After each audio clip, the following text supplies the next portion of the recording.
सभी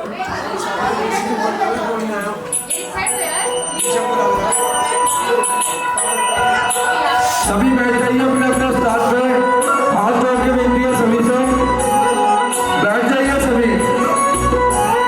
तालियों की सेवा करेंगे सभी दोनों हाथों से, उठाइए दोनों हाथ, बोली शंकर, तालियां बजाते हुए दोनों हाथों से।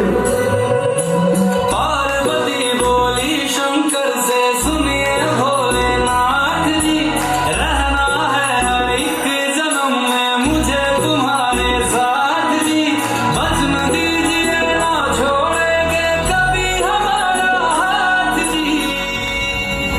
तालियां बजाते हुए सभी दोनों हाथों से, तालियों की सेवा करेंगे सभी, बजाइए ताली। जय हो शंकर नाथ जी, ओ भोलेनाथ जी, ओ शंभुनाथ जी, ओ भोलेनाथ जी, ओ शंकर नाथ जी।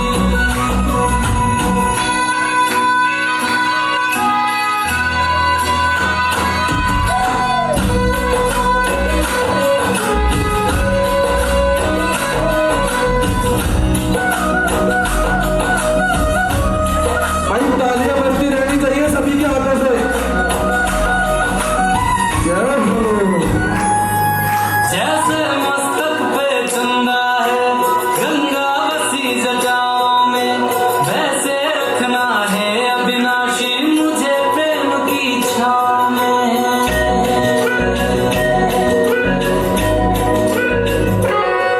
जैसे मस्तक पे चंदा है गंगा बसी जटाओं में, वैसे रखना है अविनाशी मुझे प्रेम की छाँव में।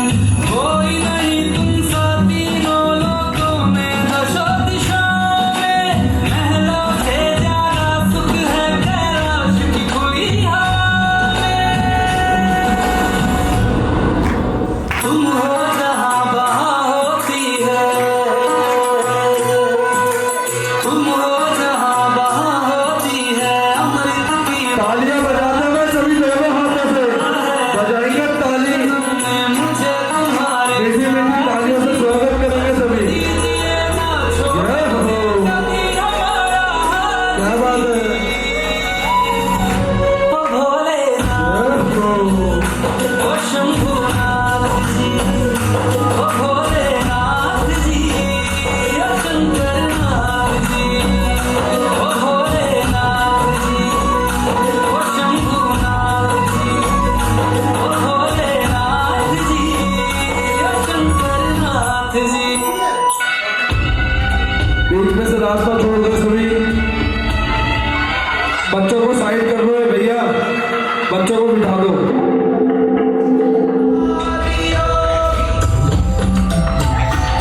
योग के स्पर्श से योग में करना है तन, सांस शाश्वत सनन सनन, प्राण गुंजन धनन गगनन, उदर मुझ में आदि योगी योग धारा भाई तालियों से स्वागत करेंगे सभी दोनों लोगों का, बजाइए ताली। जय हो।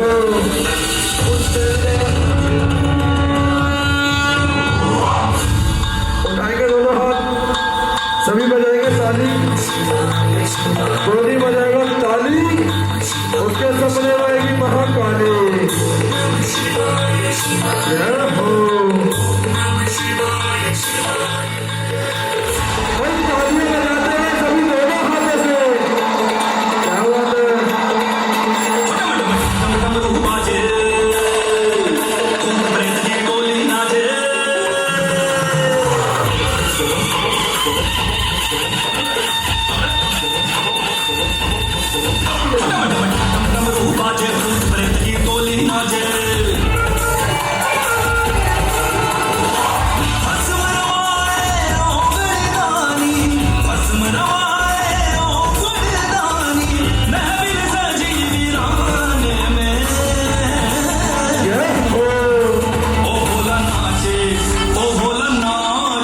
बजाओ ताली दोनों हाथों से।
बज के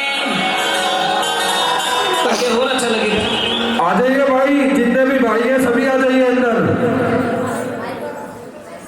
भोले दी बरात चढ़ी गज बज के आ जाइए सभी आ जाइए। आगे मैं जरा बीट भोले की बारात में चलना, सभी आ जाइए एक बार। क्या बात है? जय हो।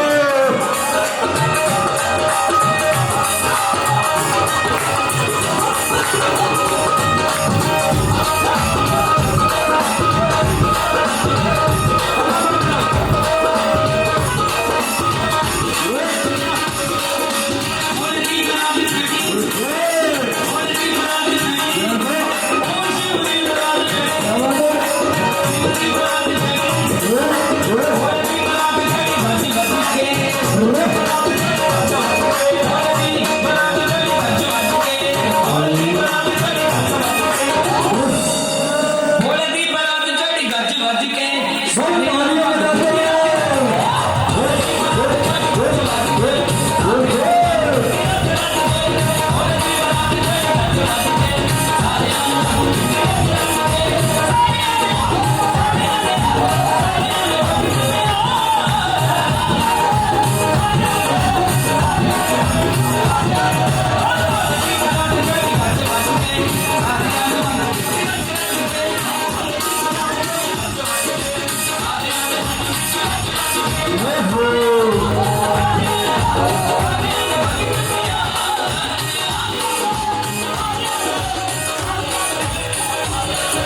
सभी अपने स्थान पर बैठ जाइए।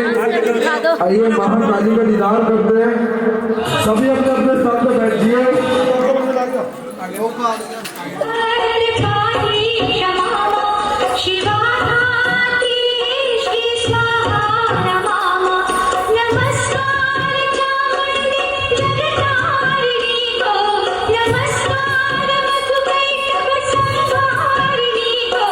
नमस्कार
कालका मैया की बोले शंकर भगवान की।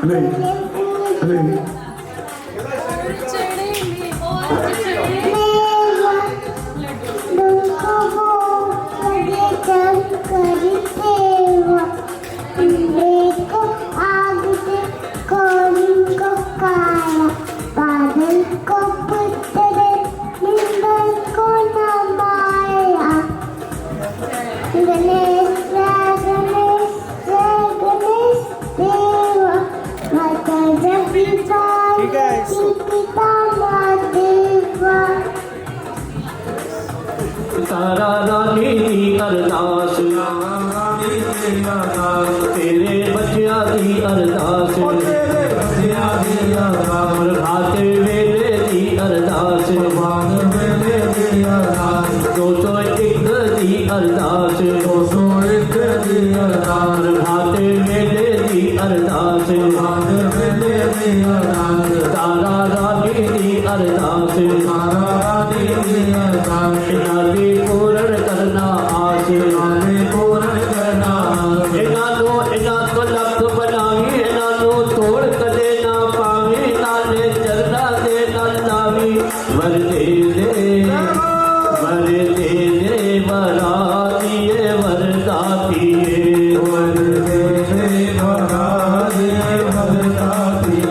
101 दी अरदास तेरे बच्चिया दी अरदास तारा रानी दी अरदास इना दी पूर्ण करना आस इना तो लख बनावी इना थोड़ कदे ना पावी नाले चरना दे नल नावी वर दे वरातिए वरदातिए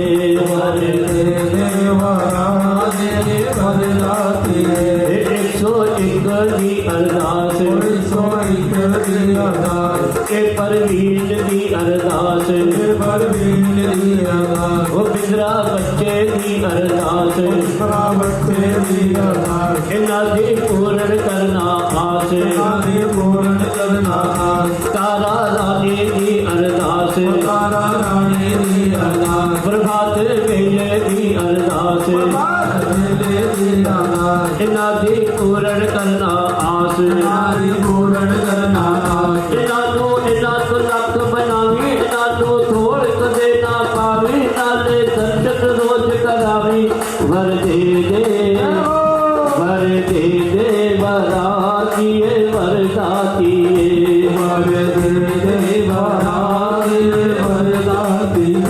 तारा रानी दी अरदास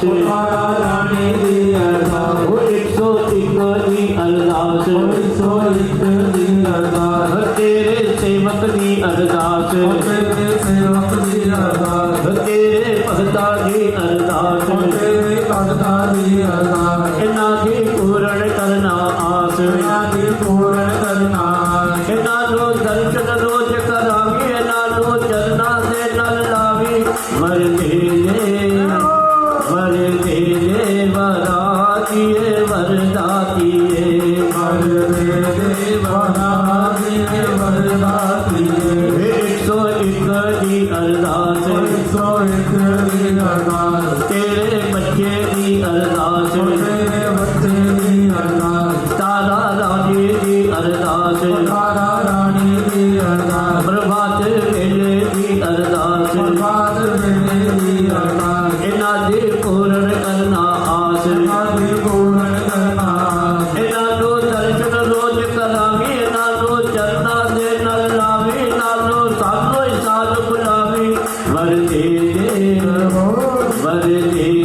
अरदास करावे। मैं अरदासा जावा जी पावे कोई अरदास करावे। मैं अरदासा जावा जी पावे कोई अरदास करावे। मैं अरदासा जावा जी पावे कोई अरदास करावे। मैं अरदासा जावा जी पावे कोई अरदास करावे। पावे कोई अरदास करावे। मैं ते सीता जावा जी पावे कोई अरदास करावे। मैं अरदासा जावा जी पावे कोई अरदास करावे। नीला नचना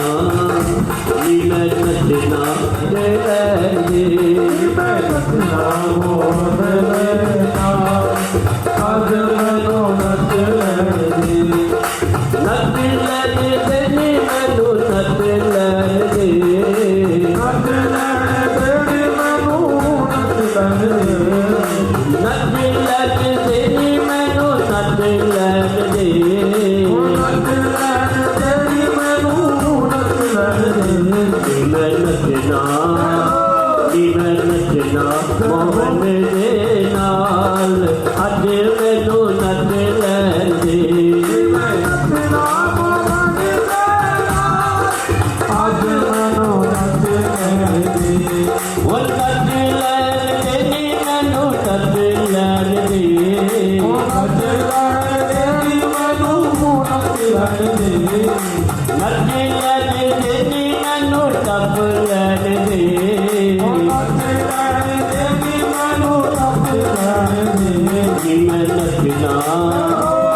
मैं नचना मोहन दे नाल अज मैनू नच लैन दे। मैं नचना मोहन दे नाल आज मैनू नच लैंदे। सावरे से मिलने का कन्हैया जी से मिलने का सत्संगी बहाना है। पावरे से मिलने का पावरे से मिलने का सत्संगी बहाना है। सावरे से मिलने का सत्संगी बहाना है। पावरे से मिलने का सत्संगी बहाना है। सावरे से मिलने। ये मोरी उतार देना, कपड़ा भी उतार देना, टच करके इनको देखिए, ठीक है? अभी नहीं, जब मैं बोलूँगा।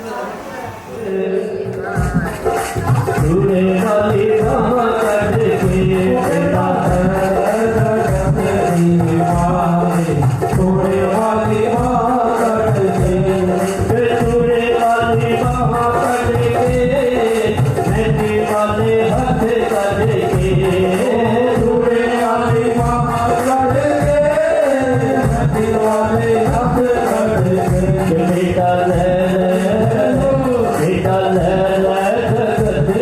ये भाई दूरे वाली बाबा कट के बेटा और काल सुभाया काल सुभाया बजाई नदी। बच्चे आधे ठीक चढ़ाए मधुरे वाली बाबा कट के बेटा थोड़े वाली बात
इसके लिए ठीक है मतलब तो इना के पूरे करना आज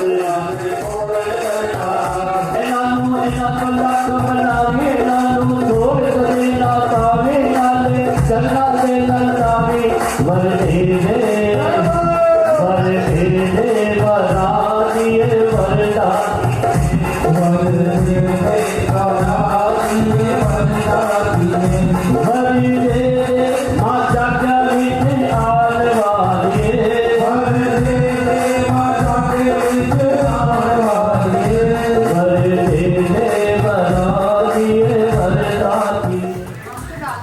तो ये कलश आपके पास आ रहा है, जो नहीं डालना चाहते इसको हाथ दिला सकते हैं। एक बार सारे को मिलो सिर्फ इस घर की बेटी जो है ना कुआरी करने वो नहीं डाल सकते।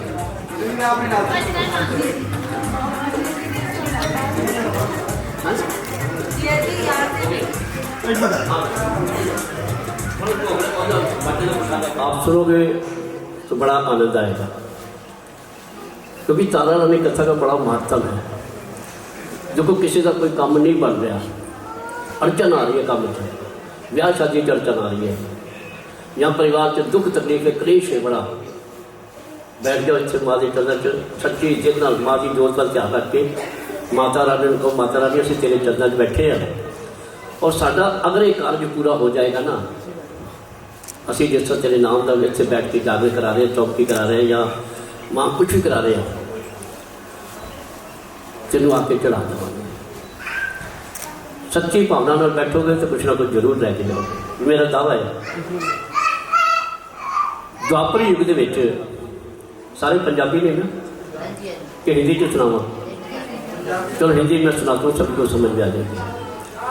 द्वापर युग के अंदर पांडवों को जब 12 वर्ष का वनवास और 1 वर्ष का अज्ञातवास यानी कि 13 वर्ष का वनवास जब पांडवों को मिला, तो पांडव माँ के सच्चे भक्त थे, सच्चे सिरते माँ के सामने खड़े हुए, कहने कि माँ ये जो हमें 13 वर्ष का वनवास मिल रहा है, अगर ये वनवास हमारा संपूर्ण हो गया, किसी प्रकार का कोई विघ्न या कोई अड़चन नहीं आई, तो माँ वचन निभाते वादा करते हैं अपने घर में आपकी जोत जगाकर सारी रात आपके नाम का गुणगान करेंगे, आपके नाम का जागरण करेंगे। माँ की कृपा से, क्योंकि पांडव माँ के सच्चे भक्त थे, माँ की कृपा से पांडव का 13 वर्ष का वनवास संपूर्ण हो गया।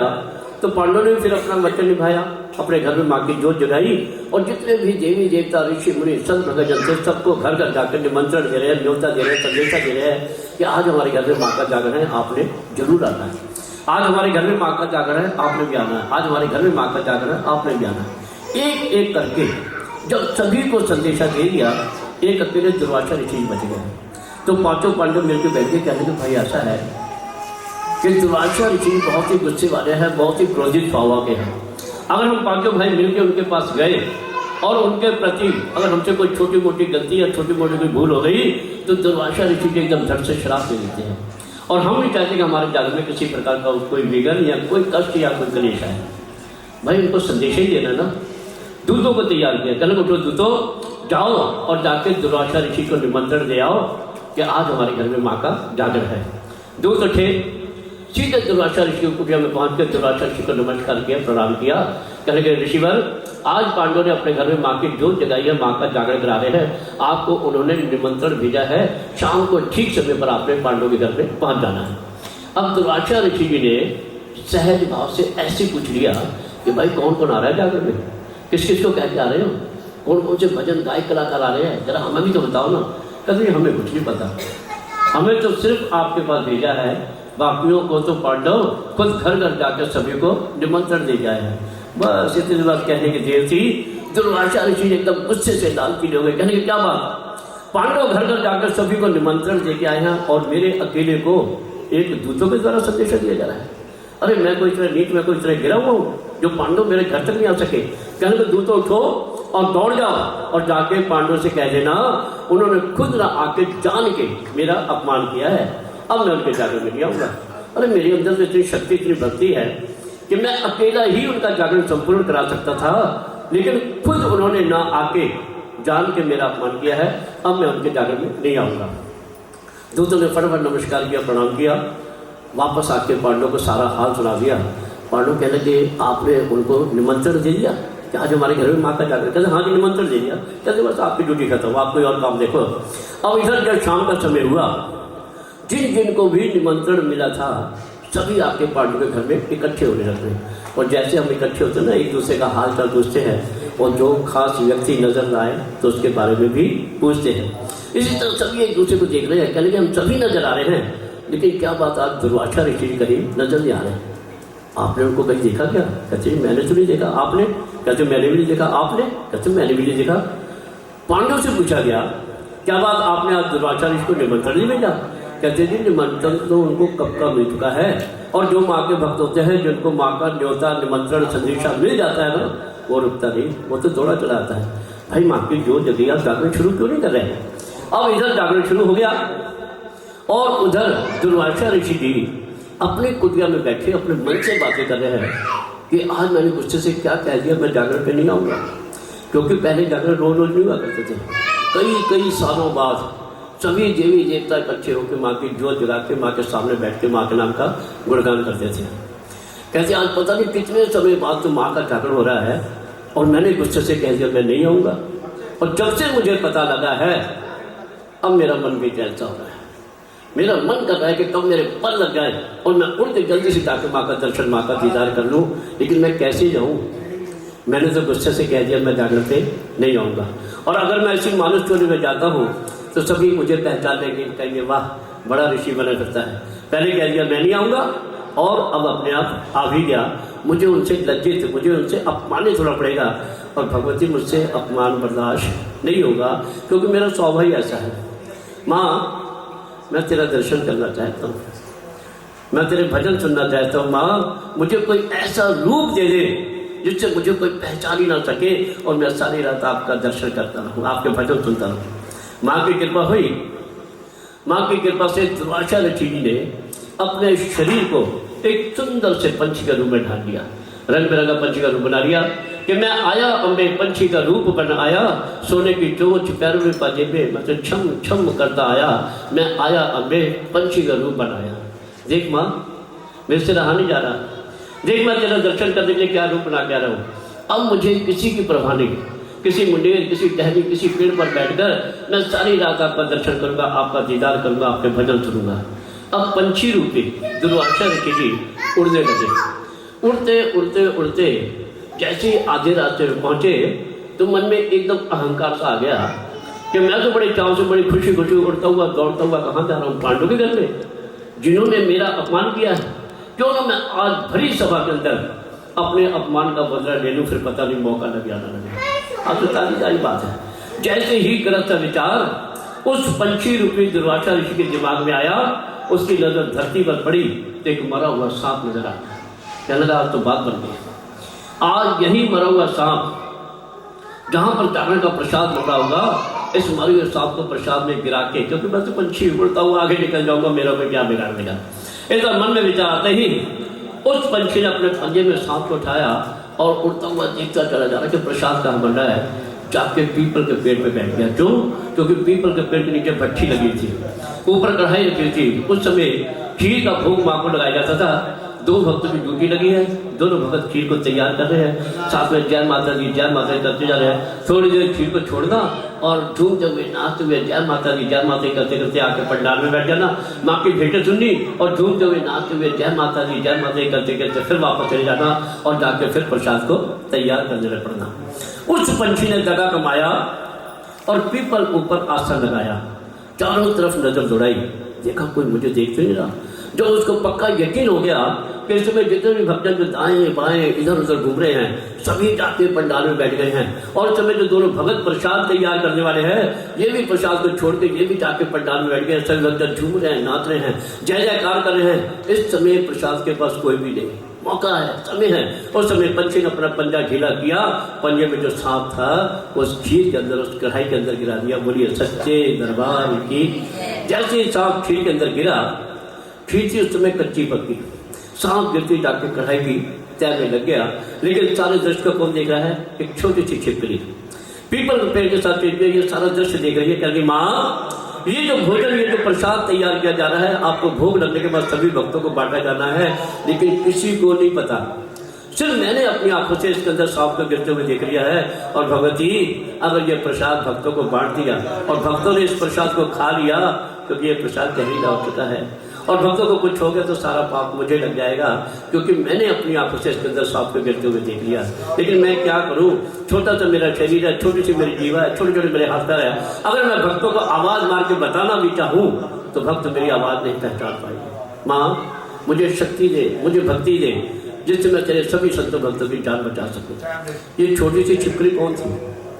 तारा और सितारा, ये दोनों सखी बहनें राजा इंद्र के दरबार में सुंदर अप्सराएं थी, नृत्य करती थी, नाचती थी, गाती थी, सुंदर अप्सराएं थी। एक समय की बात, लोमच ऋषि जी जब भ्रमण करते घूमते फिरते स्वर्गलोक पहुंचे तो इन दोनों बहनों ने उठ के उनका स्वागत नहीं किया, आदर नहीं किया, सत्कार नहीं किया, राम राम नहीं किया, नमस्कार नहीं किया, प्रणाम नहीं किया, चरण स्पर्श नहीं किया। तो लोमच ऋषि ने क्रोध में आकर इन दोनों बहनों को श्राप दे दिया कि जाओ, तुम दोनों बहनें स्वर्ग में रहने के काबिल ही नहीं, क्योंकि स्वर्ग में वही रह सकता है जो एक दूसरे का मान सम्मान आदर सत्कार करता है। लेकिन तुम व्यर्थ की बातों में, अपनी सुंदरता में इतनी मगन हो। मैं तुम्हारे पास से निकलता हूँ, मुझे राम नाम तक नहीं किया, नमस्कार तक नहीं किया, प्रणाम तक नहीं किया, जाओ मैं तुम्हें श्राप देता हूँ। मेरे श्राप के कारण तुम दोनों बहनें मातलोक में चली जाओ। मातलोक यानी धरती पर, पृथ्वी पर। दोनों बहनें श्राप के कारण धरती पर आ जाती हैं। लेकिन क्या था कि दोनों बहनें माँ की बड़ी भक्तियाँ थी, माँ की पूजा पाठ करते, माँ के हर प्रकार के व्रत रखते, माँ के हर प्रकार के नियम पूरे करती थी। जोत जगानी, माँ के नाम की भेंटें पढ़नी, भजन करना। जब धरती पर आ गई तो नियम उन्होंने वही रखा, अपने घर में माँ की जोत जगानी, माँ के नाम का सत्संग करना, माँ के नाम का कीर्तन करना। एक समय के बाद दोनों बहनों ने एकादशी का व्रत रखा। बड़ी बहन अपनी छोटी बहन से कहती, बहन शाम का समय हो गया है, ऐसे कर ये ले पैसे और बाजार से जाके फल ले आ, जिससे कि हम अपने व्रत को खोल सकें, व्रत को उपहार सकें। छोटी बहन ने कहना माना, पैसे लिए बाजार की ओर चल पड़ी। लेकिन जैसे ही बाजार में से निकलने लगी, पता नहीं मुझे क्या हुआ, उसको उस समय इतनी जोरों से भूख लगी, उससे भूख बर्दाश्त न हुई और जो कुछ भी बाजार में जो बन रहा था उसने फटाफट खरीद के उसको खा लिया। लेकिन गलती से, धोखे से, भूल से उसने क्या खा लिया, उसने थोड़ा सा मांस का सेवन कर लिया, मांस खा लिया। फल लेके जैसे वापस घर की ओर आने लगी तो मन में विचार करने लगी, मैंने तो आज व्रत रखा था और मैंने आज गलती से, धोखे से, भूल से, पता नहीं मुझे क्या हुआ, एकदम मेरे दिमाग में बात ही नहीं है कि मैंने व्रत रखा, मैं भूल भी सब कुछ है। मुझे इतनी जोरों से भूख लगी, मुझसे भूख बर्दाश्त न हुई और मैंने गलती से मांस खा लिया है। बहन के पास आई, कहने के लिए बहन फल तो मैं ले आई हूँ, लेकिन आज मेरे से बड़ी भारी भूल हो गई है कि जब मैं बाजार फल लेने के जा रही थी, पता नहीं मुझे क्या हुआ, मेरी समझ से बाहर है।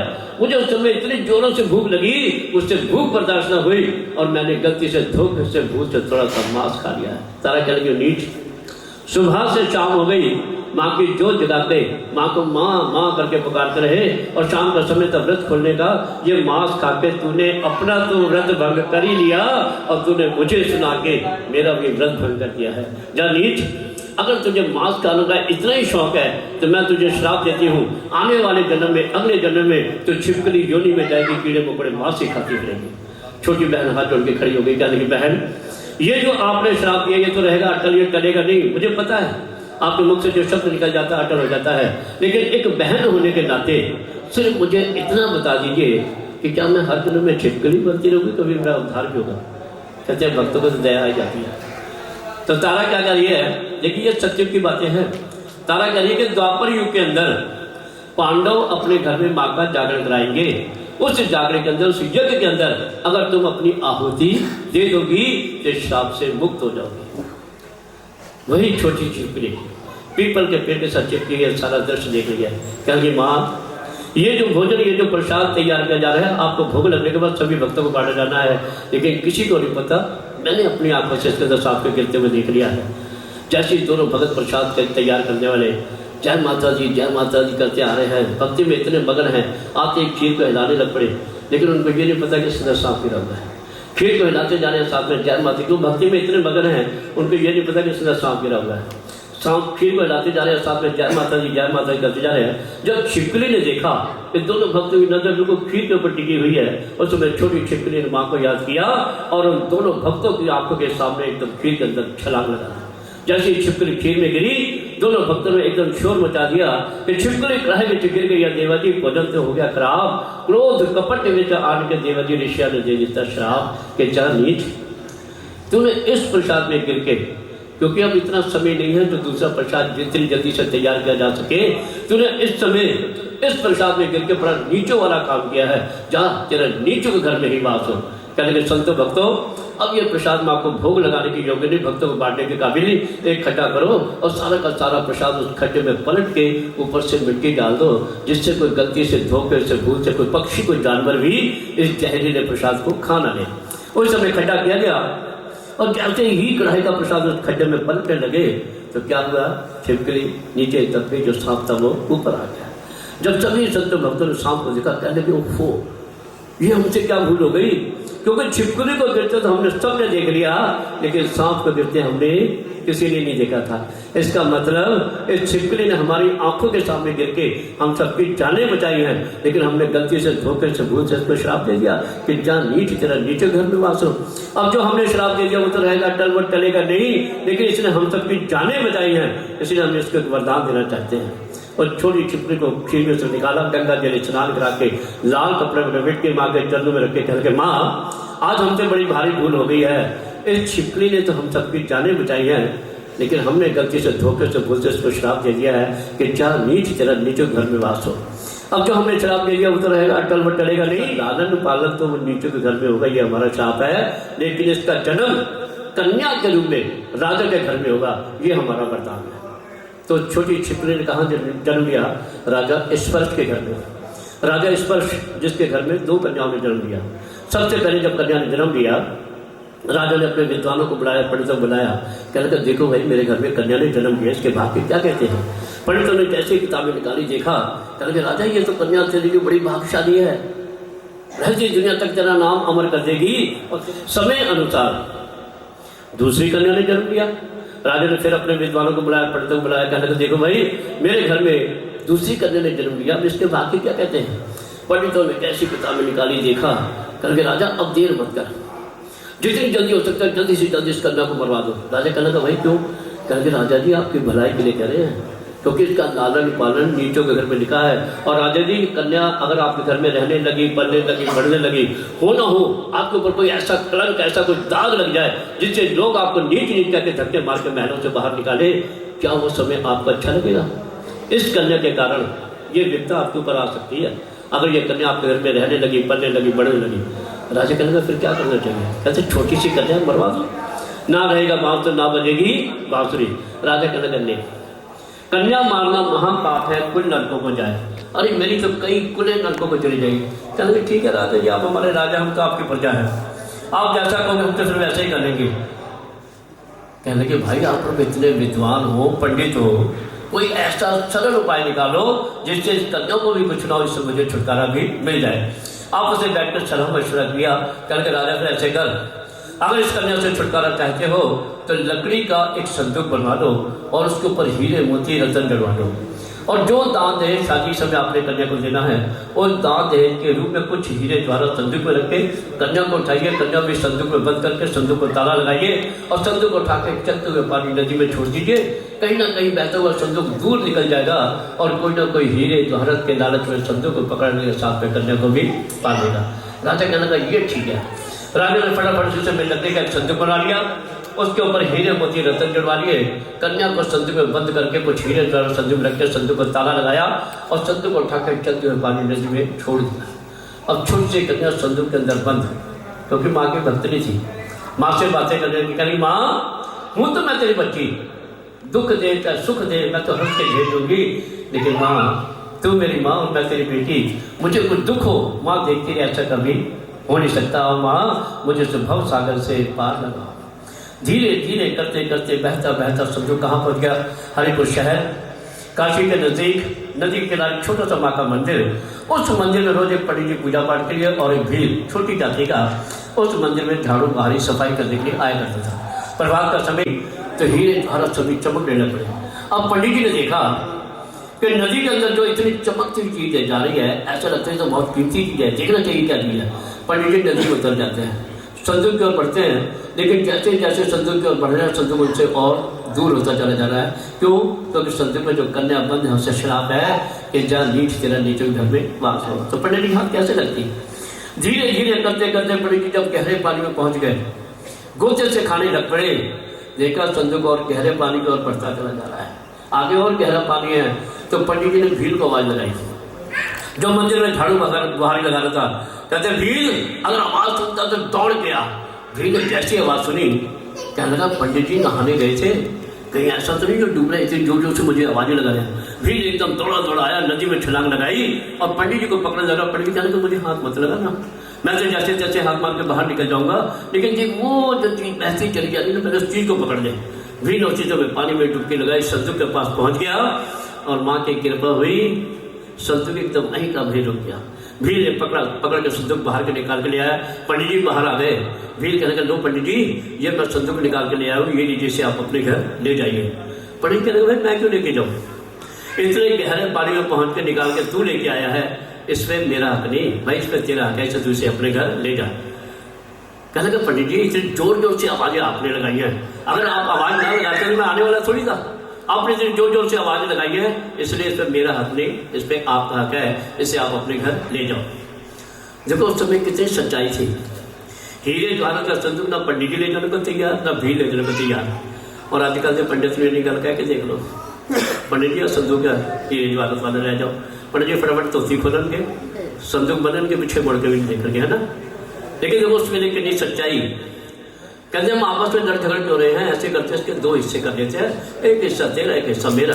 भील हाथ जोड़ के खड़ा हो गया, कहने लगा पंडित जी आप उच्च जाति के हम ब्राह्मण है, विद्वान है, फैसला मैं नहीं, फैसला आप करोगे। पंडित जी कहते चलो मैं कर देता हूँ, इसमें कौन सी बड़ी बात है। अब पंडित जी ने जब संदूक की नजर दौड़ाई तो हीरे ज्वारत सभी लगे हुए नजर आ गए। पंडित जी कहने लगे भील ऐसा है भाई। अब पंडित जी मन में सोच रहे पता नहीं अंदर कुछ है या नहीं है, अगर अंदर कुछ होता तो संदूक डूब जाता है। तो पंडित जी कहने लगे भाई भील ऐसा है कि जो कुछ भी संदूक के ऊपर लगा है, ये जो मुझे नजर आ रहा है, ये सब कुछ मेरा, और जो कुछ भी अंदर से निकले वो सब कुछ तेरा। एक मिनट फैसला होगा। इस समय संदूक खोला गया, क्या देखा छोटी सी कन्या पैर का अंगूठा लेके मुंह में चूस रही है। भील ने जैसे ही कन्या को देखा, संदूक के अंदर पड़ी हुई कन्या को देखा, उसके अंदर की पड़ी हुई दौलत सब कुछ भूल गया, क्योंकि सबसे बड़ी दौलत उसे मिल गई थी, उसके घर में कोई औलाद नहीं थी। जब भी दोनों पति पत्नी मंदिर की सफाई करके माँ के चरणों में बैठते थे, हमेशा माँ से यही फरियाद करते थे कि माँ हमारी भी झोली भर हमें भी औलाद दे। भील ने जैसे कन्या को देखा, उठाया, कलीजे से लगाया और दौड़ तो वह घर जाकर अपने धर्म पत्नी की गोद में बच्ची को डाल दिया। कहने लगे पागल, तो रोज माँ से फरियादें करती थी ना, रोज माँ से विनतियाँ करती थी, आज माँ ने हमारी सुन ली है, हमें औलाद दे दी है। तो उसकी धर्म पत्नी हंस पड़ी, कहने स्वामी आप तो बच्चे के मुँह में बिल्कुल ही पागल ही हो गए हो, रोज कोई ना कोई गली में अकेला बच्चा खेल रहा होता है, लाकर मेरी झोली में डाल देते हैं। देखो पता नहीं कितना छोटा सा बच्चा किसका ले आएगा, जब ढूंढते ढांढते इसके माता पिता या कोई और सगा संबंधी आएगा ना, जब मेरी गोद से बच्चा खींचेगा ना, उस समय मुझे बड़ी परेशानी होती है, बड़ी तकलीफ होती है मुझे उस समय कि काश मेरा अपना बच्चा होता तो मेरी झोली से इस तरह खींचा नहीं होता। मुझे उस समय बड़ा दुख होता है। जाओ ये मंदिर में ढूंढा ना पिटवा के जिसका बच्चा उसके घर भिजवा दो। कहता आज ये किसी का नहीं, आज मुझे माँ ने दिया है। जब उसने नदी का किस्सा अपने सारे धर्मपत्नी को सुनाया तो धर्मपत्नी का यकीन आ गया। धर्मपत्नी ने जैसे ही कन्या को उठा के अपने कलीजे से लगाया, माँ की कृपा हुई, शील उतराया, दूध की फुहारे बच्चे के मुख में अपने आप डलने लग पड़ी और धीरे धीरे वह कन्या नीचों के घर में पलने लग पड़ी। 1 साल 2 साल 5 साल 7 साल जैसे जैसे उम्र बढ़ती जा रही है, क्या करने लगी, अपने घर में माँ की जोत जगाने लग पड़ी, क्योंकि माँ की भक्त नहीं थी। अपने घर में माँ की जोत जगाने लग पड़ी। उनके घर में सत्संग कीर्तन होने लग पड़ा, लोग दूर दूर से आकर माथा टेकने लग पड़े। क्यों? क्योंकि लोगों की मन की मुरादें पूरी होती थी। जो भी मन्नत मांग के जाता था उसकी मन्नत पूरी हो जाती थी, तो लोग वहाँ पे आके माथा टेकते थे, जोत जगाते थे। तो नीट कहते थे देखो आज तक हमने कभी माँ की जोत नहीं जगाई थी, लेकिन आज देखो हमारे घर में माँ की जोत जग रही है। हम देखो कितने भाग्यशाली हैं, हमारा घर घर नहीं, हमारा घर एक मंदिर सा बन गया है। किसके कारण? इस कन्या के कारण। जब से ये कन्या हमारे घर में आई, हमारे तो भाग लग गया। धीरे धीरे वो कन्या नीचों के घर में पलने लग पड़ी और उधर तारा धीरे धीरे करते करते जब तारा जवान हो गई, शादी लायक हो गई, तो उसके लिए लड़का ढूंढा। लड़का कहा हरिपुर शहर के अंदर राजा हरिचंद के साथ तारा की शादी हो गई। तारा अपने मायके से अपने ससुराल में आ गई और इधर रुकू रुकू कहते कहते रुकमन रख दिया इसका नाम। और धीरे धीरे करते करते जब रुकमन भी जवान हो गई, शादी हो गई, तो उसके लिए भी लड़का ढूंढा। लड़का कहाँ? उसी हरिपुर शहर के अंदर राजा हरिचंद के महलों में एक सफाई करने वाला था, उसके साथ रुकमन की भी शादी हो गई। रुकमन भी अपने मायके से अपने ससुराल में आ गई। 1 दिन बीता, 2 दिन, हफ्ता, 10 दिन, जब 15 दिन बीत गए तो रुकमन की सास ने टोकरा उठाया, झाड़ू उठाया, जैसे ही अपने घर से बाहर निकलने लगी तो रुकमन ने अपनी सास की बाह पकड़ दी, अपनी सास की बाह पकड़ ली। कहली माता जी कहाँ जा रहे हो? कहली बेटी जो हमारे नसीबों में लिखा है, मैं महलों में काम करने के लिए जा रही हूँ, सफाई करने के लिए जा रही हूँ। कहली माता जी आप इतने बूढ़े हो गए हो, आपसे ठीक प्रकार से चला तो जा नहीं रहा और आप इतने बूढ़े होकर काम पे जाओ और मैं नौजवान घर में बैठी हूँ। पहले मैं नहीं थी, अब मैं आ गई हूँ, आज से आपको काम पे जाने की जरूरत है, काम पे मैं जाया करूँगी, आप मुझे अपना काम समझा दो। सस नूं काम च नहीं कर देनी है, कहती तुसी काम च नहीं जाना। और अजकल की नूंहां नूं देख लो, जे भुले भटके सस एक अध कपड़ा अपना धोन बैठ जाएगी ना तो नूंह देख लिया, बहू देख लिया, अच्छा माँ कपड़े धो रही है, 4-5 सूट अपने लैके भी दे माता ता ही धोती मेरे भी जरा 4-5 सूट मेरे भी मशीन च पा ली है ना। अजकल की बहू ऐसा कह देंगी है, जो कई तो बड़िया खुश हो रही है, कहती हाँ असं ऐसा ही करते पैदा ना। और वो भी सस डरे तो तुम रख लो। देखो सारिया बहुआ भी एको जी होती कहती औरत चाहे तो सुई के नोक से घर बना सकती है और औरत ना चाहे तो उससे सुई की नोक ना घर को उजाड़ भी सकती है। बोलिए सच्चे दरबार की, सच्चे दरबार की। अज असी देखने वृद्ध आश्रम खुल गए, कितना दुख होता है। जिस माँ बाप ने जन्म दिता, पढ़ाया लिखाया, इतना बड़ा किया, अफसर बना दिता, और मैं ये नहीं गरीबा से जजा के बच्चे, जज एक बैठा है जी, मैं देखा, मैं कहा आप कहता क्या करो बच्चे, अब बच्चे सारे फॉरेन कंट्री में हैं, मैं अकेला घर में क्या करता हूँ, बच्चों ने उठा के मुझे यहाँ डाल दिया तो मैं यहाँ रह रहा हूँ। देखो जज जिन्हें बच्चों ने पढ़ाया फॉरेन में बैठे ने, लेकिन सानू उस वे बड़ा दुख आया कि जिस माँ बाप ने सानू उन्होंने याद ही नहीं कि माँ प्यो ने कितनी मेहनत की होनी है, साइकिलों से जाके पता नहीं की काम करके किस तरह बच्चों को पढ़ाया लिखाया। और जो बच्चा बड़ा हो जाता है ना, कहते पुत जम्मन से कंधा कंबल, कंधा भी कंबल लग पे जिन्हें कि हमने मैंने तोड़ देगा, नवा मकान बनाएगा है ना। पापा मेरा हिस्सा जोड़ा मैं दस दे भाई, मैंने हिस्सा दे दे। फिर से बोलिए सच्चे दरबार की। देख एक बारी की गल, साढ़े मंदिर तो ना एक बस जा रही थी वैष्णो देवी, वैष्णो देवी बस जा रही तो कुछ नौजवान बहुआ कह दो वो मेरे को आई कहती पंडित जी तुम बस लैके वैष्णो देवी जा रहे हो? मैं कहा हाँ जी वैष्णो देवी जा रहे हैं। तुम पैसे देते हैं तो बस की है? कहती एक ही बस है। मैं क्या एक ही बस एक ही बस से पैसे देते तो एक ही करेंगे। तो कहती फिर साढ़िया सस्सा साढ़े नाल ही जान गया। मैं क्या भाई थोड़े नाल ही जान गया, होर किहदे नाल जान गया? जो बस एक है कहती मैं देखो हुण बाल जिहड़े ना मैं 12,000 रुपये वालों से लगवाए ने, बाल पफ बना के आई हाँ। तो मेरी सस नाल होगी ना कहेगी सिर से चुनी कर ये कर वो कर है, सारे राह में टोका टाकी करती जाएगी तो मैं सानू आनंद नहीं आएगा यात्रा का है ना। कहते मैंने बड़ी परेशानी होगी, ऐसा करो पंडित जी पैसे असी दे देने एक बस होर कर दो, ऐसा करो बुढ़िया बुढ़िया जिन्नियां ने ना उन्होंने एक बस कर दो और जिन्नियां नौजवानों ने ना उन्होंने एक बस कर दो। मैं कहा चलो कोई गल नहीं 2 बसा कर लेने असं 2 बसा कर लिया। एक जिन्नियां बुढ़िया सी ना सारे उन्होंने एक बस नच रही है जय माता दी जय माता कर जाए। उधर नोह वो कड़िया खूब खुश हो रही ने, कहती सत्सा साढ़े कड़े नाल ने खूब बाल खोले हुए नच रही ने, टप रही जय जयकार करी जा रही ने। और होनी बड़ी बलवान होंगी है जी अगे अगे सत्सा की बस जा रही थी वो बस खाई च गिर गई। जिस तरह बस खाई च गिरी तो जी पिछे नोह की बस आ रही थी सारिया उतर के रोना पिटना शुरू कर दिता। एक भैन बड़ी जोर जोर की रोई जाए, कहती भैन तेन की हो गया है तू एडी जोर जोर की क्यों रही? कहती मैंने कल ही इन्हें सूट लैके दिता सी मेरी सस ने, कहती जा सीने दिया मैं सिलाई मैं देवांगी जा तो सही तू सीना तो दिया। कहती सिलाई भी नहीं देती गई, सिलाई भी ना देती गई चली गई, बड़ी जोर जोर की रो रही है। और उधर एक शीला भैन पत्थर से बैठी कली रोई जा रही है, कहती भैन तेने क्यों होया है तू इन्नी जोर जोर की क्यों रो रही है? और तेरी सस तो घर रह गई है, कहती ताइयों तो रो रही है। जे वो भी आ जाती तो काम निपट जाता है ना। अजकल की बहु इस तरह नहीं, बहुत सच्ची दरबार की। कहती मैं आपको काम पे नहीं जाने दूंगी। कहती ठीक है, चल बेटी फिर मैं